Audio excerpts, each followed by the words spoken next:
This is Changing the Food Industry, One Mind at a Time, a community-based social marketing project by Daniel Coyle. The reason for this project was Pine Jog. Pine Jog is a 3-semester course that teaches students to become leaders. Pine Jog taught me how to create my own community project. In America, the average American eats twice the recommended amount of meat, and processed foods make up 70% of our diet. The reason for this project was I've known for a while that the food industry is not heading in the direction of health, but for profit and convenience. I wanted to inspire people to become less dependent on prepackaged food and take control of what they eat.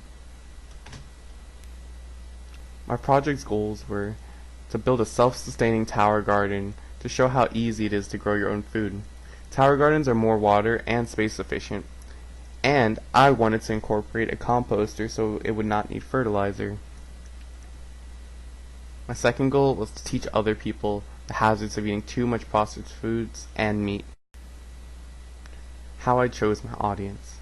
I wanted to address an audience with a sense of personal responsibility, but who was not yet flustered by school or the workforce. I figured middle schoolers would be the best target audience for this, especially students in the magnet programs that relate to health or the environment. I targeted New River Middle School, a marine magnet school. I only faced 2 obstacles in my project. The first was when I was building the tower garden. My school's heat gun had broke, but I was able to use 2 hot plates instead. The second obstacle came about when I was trying to schedule appointments with middle schools. The school's administrators said they would contact their school science directors, but they did not. I got on this by contacting their science directors myself. So I was able to present to 4 classes, and at the end, I gave out note cards and asked the students to write down something they wanted to change about their diet. What they didn't know was, 2 weeks later I was going to follow up with them and see if they actually did follow through and what prevented them from following through. Sadly, some of the teachers forgot to give out the prompts on time, and one of the teachers forgot to give out the cards at all. So I was only able to get half the cards.